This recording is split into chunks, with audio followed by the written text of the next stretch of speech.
ఎల్లిపాయ కారం, ఎల్లిగడ్డ కారం తెలంగాణ స్టైల్లో మమ్మీ ఎట్లా చేసింది చూడాలంటే మన ఇంట్లో ఛానల్ దగ్గర వెళ్ళిపోయి సింపుల్గా, పెద్ద ప్రాసెస్ కాదు కానీ నోటికి కమ్మ ఉంటుంది. నోటికి ఏది దిగబుద్ధి కానప్పుడు, ఏం సహించినప్పుడు ఇటువంటి ఎల్లిగడ్డ కారం చేసుకొని తింటే అద్భుత అన్నట్టు ఉంటుంది. ఇక వేరే లెవెల్ ఉంటుంది.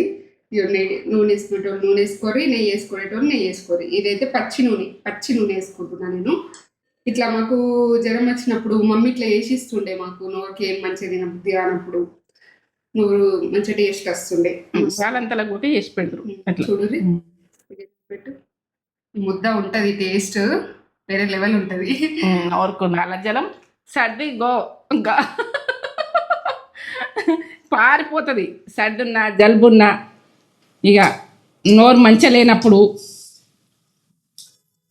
నోటికి రుచి లేనప్పుడు అమ్మ ఉంది, అమ్మ ఉంటుంది.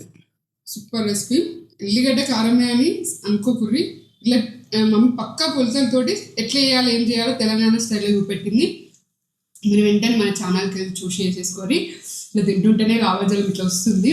ఇక మీకు కూడా నోట్లో వాటర్ వస్తుండే కావచ్చు, వెంటనే వేసేసుకొని అదే ఇప్పుడు చూసి ఇప్పుడే వేసేసుకోవచ్చు. అంత ఇది స్టవ్ వెలిగించకుండా, స్టవ్ పొయ్యితో పని ఉండదు, పొయ్యితో పని లేదు, వస్తుంది. మంచిగా చేసిన మమ్మీ. లైకులు ఏంటమ్మా, లైకులు ఒక లైక్ ఇచ్చేసుకొని ఇటువంటి మంచి మంచి వీడియోస్ తోటి మేము ముందు ఉంటాం. ఉప్పు కారం కరెక్ట్ ఉందా? ఉప్పు కారం అన్ని కొలతలతో చూపెట్టాం కదా, కరెక్ట్ గా ఉంటాయి. జీలకర్ర సరే ఉంటాం మరి.